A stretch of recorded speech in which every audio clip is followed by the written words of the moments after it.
juin 1960, 30 juin 2022. Cela fait exactement 62 ans depuis que la République démocratique du Congo devenait indépendant. Mesdames et messieurs, bienvenue à ces magazines produits à une date très symbolique pour l'histoire politique et démocratique de notre pays. Nous sommes donc le jour de l'indépendance.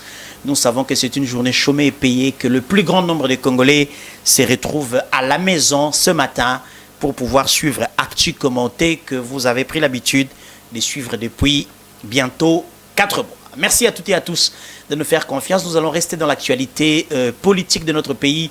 Vous savez que M. Vital Kamerhe, après son acquittement, a été reçu par le président de la République, Félix-Antoine Tshisekedi. Qu'est-ce que se sont-ils dit? Les déclarations de Vital Kamerhe au sortir de cette audience continuent encore à alimenter les débats politiques à travers le pays. Nous avons pris la responsabilité de faire venir un analyste très pointu sur ces plateaux. Il s'agit bien de M. Patrick Egboyo, à qui j'ai dit bonjour. Bonjour Yves. Avec M. Patrick Egboyo, nous allons analyser mot à mot les propos de M. Vital Kamerhe après l'audience lui accordée par le président de la République. Nous avons précisé que Solola qui, pendant un peu plus de 2 heures, 2 heures et demie pratiquement, et résumé Oyo, M. Vital Kamerhe a salaki na micro, il y a, disons, 1 minute. Alors, des gens qui se sont parlé pendant 2h30, résumé en 1 minute, ça signifie qu'il y a des choses qui ont été dites au cours de cet échange, Oyo Lobamité na micro, par lui-même, l'intéressé, mais que nous allons essayer de dénicher, de creuser, pour que toi, analyser, peut-être commenter ensemble, na inviter Nabiso. Alors, pour commencer, on a rappelé la bande de sur na Facebook, topé na YouTube, to sengi na bino bo partager le lien, bo s'abonner à la chaîne Nabiso, pe bo activer cloche et personnalisation de manière à ce que bo zwaka ba alerte toutes les fois que ba différents programmes Nabiso, il y a BSC TV et Zali Kobanda. Nous allons suivre ensemble avec vous et mon invité sur ces plateaux ce qu'a été cette audience que le président de la République, Félix-Antoine Tshisekedi, a accordé à son tout premier directeur de cabinet, son partenaire politique, M. Vital Kamerhe. Bino Penanda Kubo noté, mot à mot, les expressions. Il faut savoir qu'en politique, tout ce qui est dit est choisi.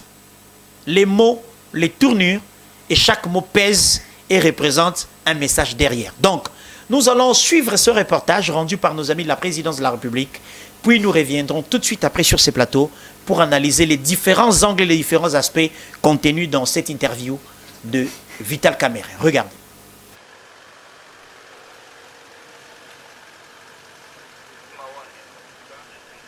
Cela fait 2 ans que Vital Kamerhe n'avait plus franchi la barrière de la cité de l'Union africaine.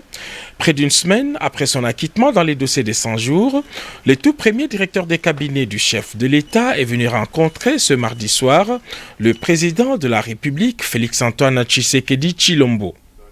Tout sourire, les chefs de l'État étaient visiblement heureux de revoir son ancien collaborateur et partenaire politique, lui aussi très ému. Comment ça va bien, Excellence? Ça va? Quelle émotion. Décontractés, les 2 personnalités ont eu un entretien de 2 heures et pour Vital Kamerhe, la parenthèse 100 jours est vite refermée. Il est temps de renforcer les partenariats politiques et se mettre au service du peuple. L'émotion des retrouvailles, et puis je dis que Dieu est grand. Tant que tu crois, tu as la foi en Dieu, tout est possible. Et c'était aussi la joie de retrouver un partenaire politique. Ce sont là les premiers mots. Quelle que soit l'épreuve qu'on endure, cette épreuve doit être en dessous de ce qu'on est déterminé à donner à la nation, à la patrie, à la communauté. C'est en cela que nous allons gagner. Si chacun de nous, et il y a rares qui n'ont pas connu d'épreuves dans leur vie, ils doivent minimiser ces épreuves-là et dire ce que j'ai à donner à la patrie est bien au-dessus des preuves endurées. Pour moi, j'ai appris beaucoup de choses en prison. La patience, la résilience. J'ai appris comment renforcer la foi en Dieu. Les Congolais veulent entendre Vital Kamerhe s'exprimer sur ce qui se passe à l'Est, votre fief naturel. Donc, ce qui se passe à l'Est, nous laisse tous sans voix. Et chaque Congolais, digne de ce nom, ne peut que répondre à l'appel qui avait été lancé par le gouvernement, par le président de la République, que chacun de nous puisse œuvrer pour que la paix revienne dans notre pays. Et ce ne sont pas des ressources intellectuelles, ce n'est pas la sagesse, ce ne sont pas ces ressources-là qui manquent, mais nous devons revisiter notre outil de défense, le renforcer pour que nous puissions gagner des guerres. Mais il n'y a pas que l'option militaire. Il y a l'option diplomatique, il y a des côtés humanitaires. Pendant que nous parlons, il y a les gens qui sont en train de dormir à la belle étoile. Il ne faut pas que la question de M23 nous fasse oublier que quand nous avons pris le pouvoir, avec le président Tshisekedi en tête, le problème que nous devrions résoudre, c'était le problème de Beni avec les ADF Nalou, les Codeco à Ituri. Est-ce que le M23 n'est pas une diversion pour nous faire perdre ces challenges que nous avions déjà presque gagnés? Et c'est dit, pour nous, nous devons mettre cela dans un cadre d'un plan bien étudié, à implanter dans le temps et dans l'espace. Il faut qu'il y ait des délais. Certains vous voient Premier ministre, d'autres vous voient à d'autres fonctions. Vous voyez où dans les prochaines semaines pour faire ce que vous dites aujourd'hui être en mesure de faire? Je me vois comme un citoyen congolais déterminé à aider son pays. Cette sortie médiatique marque la rentrée politique du patron de l'UNC. Dans les prochains jours, VK s'élance déjà dans la bataille pour la conservation et la consolidation du pouvoir sous la bannière de l'Union sacrée de la nation. Voilà, donc Giscard Koussema, il y a présidence, directeur, il y a presse. Merci beaucoup pour ces reportages rendus avec beaucoup de professionnalisme et avec, en tout cas, une touche très politique, hein, je l'ai dit en connaissance de cause. Alors, M. Patrick Egboyo, près de 2 ans après, le président de la République n'a pas revu Vital Kamerhe. Vital Kamerhe non plus. Près de 2 ans après, ils ne se sont pas parlé. Le président ne voyait Kamerhe qu'à la télévision lors de la retransmission des procès en direct depuis la prison centrale de Makala. Le président ne lisait que les articles de presse au niveau international et local. Près de 2 ans après, quand ils se revoient, est-ce que c'est une rencontre des 2 partenaires politiques ou c'est une rencontre d'un ancien partenaire politique? Analyse. Merci, cher Yves, pour la question. C'est clair. Vous avez vu ce qui s'est passé là-bas. Vous sentez que c'est la rencontre des 2 partenaires politiques.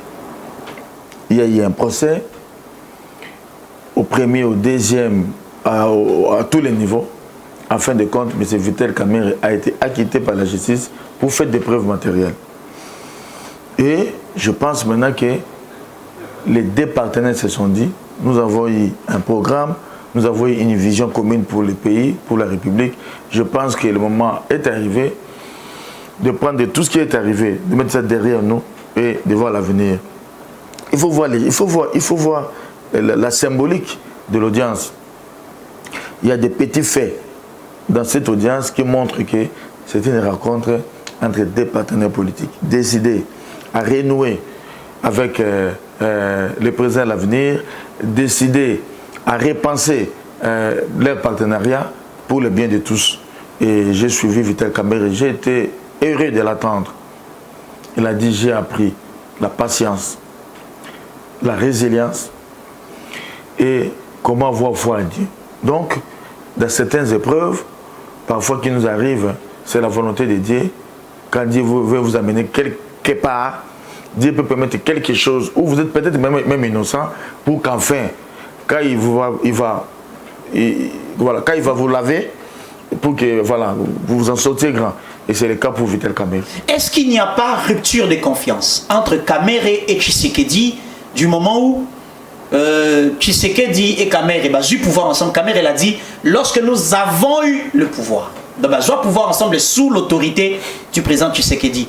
Est-ce qu'après ce qui est arrivé, il n'y a pas rupture de confiance entre les deux hommes? Non, il n'y a pas de rupture de confiance entre le président de la République et son partenaire Vital Kamerhe. Vous avez suivi même à Goma. Voilà, les gens étaient... Le président a dit que M. Vital Kamerhe était un homme correct. Et moi, ça c'est mon point de vue personnel, je pense toujours que Vital Kamerhe a un rôle à jouer pour ce pays. Alors que Vital Kamerhe était en prison. Ça veut dire quand même que malgré que la justice faisait son travail et que le procès suivait son cours, le président de la République n'a jamais perdu confiance à son partenaire, qui fut à son ancien premier directeur de cabinet, qui fut M. Vital Kamerhe. Et je pense que l'avenir nous le dira davantage. Est-ce que le président n'avait pas le pouvoir, comme le feraient d'autres chefs d'État africains, pour dire, eh ben, mais tiens, c'est quand même mon Kamerhe, c'est mon partenaire politique, nous avons combattu ensemble pour avoir ces pouvoirs. Est-ce que le président ne pouvait pas, en son temps, quand le procès a commencé, arrêter cette chose-là pour que Kamerhe ne soit pas dans le pétrinenga ou chose à la Kati? Non. Mais Mokonza Mboka, il est logique avec lui-même. Il prend l'état des droits. Il est l'héritier d'un père qui, dans ses phrases, dans ces différentes phrases, il y avait des mots. Changement de mentalité, état des droits. Et c'est ça l'état des droits. Il a laissé la justice faire son travail. Premier degré, deuxième degré, arrestation, pourvoi, cassation, et puis acquittement. Il a entendu que le processus puisse prendre fin et voir comment ça va y arriver. Et maintenant que la justice a tranché définitivement, il a dit, bon, il est maintenant le grand temps pour nous de s'organiser pour voir l'avenir. Alors, depuis l'acquittement, même pas l'acquittement, depuis l'époque où le cours de cassation fixa qui a fait en envoyant devant la cour d'appel pour demander que reconstituer une nouvelle chambre pour réjuger l'affaire dite de 100 jours, des rumeurs ont circulé dans la ville. Kamerhe, Premier ministre, futur Premier ministre, Kamerhe, futur président de l'Assemblée nationale, et à la question de savoir comment lui-même, Vital Kamerhe, voit-il son avenir? Kamerhe a répondu qu'il voit son avenir, il se voit comme un homme disposé à servir la nation. Vous, en tant qu'analyste politique, est-ce que Kamerhe est primaturable? Est-ce que c'est ce qu'il mérite? Au regard de la taille des défis, nous sommes à moins de 2 ans d'une nouvelle élection, dans l'objectif de consolider le pouvoir ou de le conserver. Est-ce que Kamerhe à la primature jouerait un rôle important pour Félix Tshisekedi? Écoute, Kamerhe est primaturable, oui, il en a les qualités, mais pour cet état des choses, dans le contexte actuel, je ne vois pas Vital Kamerhe Premier ministre. Ça lui desservirait même. Je le vois ailleurs, il a un rôle à jouer. Nous sommes à 15 mois. Le Premier ministre Sama Lukonde tient bien les bateaux. Je pense qu'on peut encore garder le commandant Sama Lukonde de ce navire gouvernement des Warriors. Vital Kamerhe, je le vois ailleurs. Vous savez que nous sommes à 15 mois des élections. Absolument. Donc, il y a un besoin persistant de l'organisation de la famille politique du président de la République. Union sacrée. Qui est le coordonnateur de l'Union sacrée? Qui commande qui? Qui commande qui à l'Union sacrée? Après, peut-être, après le départ de Jean-Marc Kabonde. On est dans le vide. Nous sommes à 15 mois des élections. Moi, je pense que Vital Kamerhe a un rôle à jouer dans la réorganisation politique de la grande famille politique du président de la République pour la vraie reconquête du pouvoir, pour une vraie majorité homogène pour 2023. Et ce n'est qu'après maintenant, les cartes vont être rebâties. Mais pour l'instant, je le vois dans la pacification à l'Est, dans la communication, je le vois dans la réorganisation de la famille politique du président de la République pour les élections à venir. Et d'autres diront que le voit directeur de campagne pour 2023. Ça vous va aussi? Oui, il n'y a pas de problème. Hein. Je pense qu'il en a les qualités. Il parle les 4 langues nationales. Donc, il connaît le Congo profond. Il connaît le Congo profond. Non, Vital Kamerhe ne peut pas présenter. Ça, c'est la moindre des choses. Mais je pense d'abord, maintenant, pour l'instant, le grand travail, c'est le combat de l'Est. Le grand travail, c'est la réorganisation de la famille politique du président de la République. Et c'est là où je vois Vital Kamerhe jouer un rôle. Si vraiment le président de la République tient à gagner les élections, pour 2023. Alors, il y a un dernier aspect dans le reportage Oyoya présidence. Balobi que dès l'instant, Vital Kamerhe se lance dans la bataille pour la conservation et la consolidation du pouvoir sous la bannière de l'Union sacrée.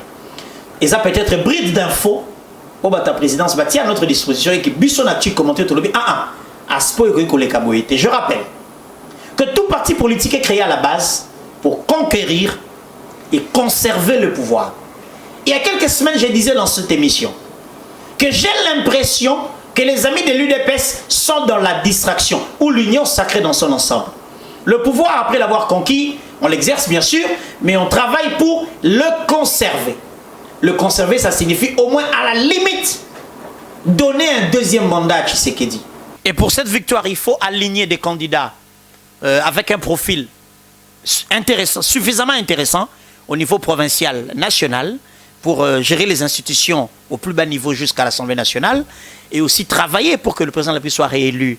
Mais une union sacrée organisée avec Kamerhe comme coordonnateur donnerait quel effet négatif à ceux qui ont vu l'union sacrée commencer sans Kamerhe. Sans Kamerhe à sa tête, bien sûr. Je parle des chefs des corps. Que dirait Mbosso?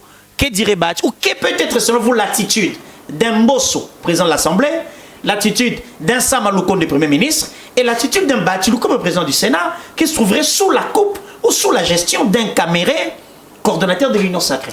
Non, M. Abdallah, il faut faire la part des choses.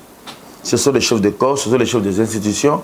Vous savez que partout, il y a les chefs de corps, il y a ceux qui exercent le pouvoir, il y a ceux qui dirigent les partis. Et la vision politique. La plateforme et la vision politique du chef. C'est deux volets différents. Vous savez, il ne faut pas dire qu'ils vont voir. Non. Union sacrée a été créée. Donc en d'autres termes, ce qui Kamerhe Aza, comme il Kamerhe Premier ministre et qu'on desservir, c'est desservir même chef. Parce qu'il y a un très grand travail à faire autour de l'organisation Union sacrée pour la reconquête du pouvoir. Exact. Maintenant, faire de Kamerhe coordonnateur de l'Union sacrée, ça signifie, passez-moi les mots, sur le plan politique, Aza Mokonzi ya Bahati, Aza Mokonzi ya Mbosso, Aza Mokonzi ya Samalouko, c'est ce que ça veut dire? Oui, moi je vous repose la question. Et Vital Kamerhe n'a pas l'étoffe d'être le chef de ces gens-là que vous avez cités? Je dirais oui, sans hésiter. Hein. Voilà, il en a l'étoffe, il en a les épaules très larges. Et Vital Kamerhe a participé à la création de l'Union sacrée.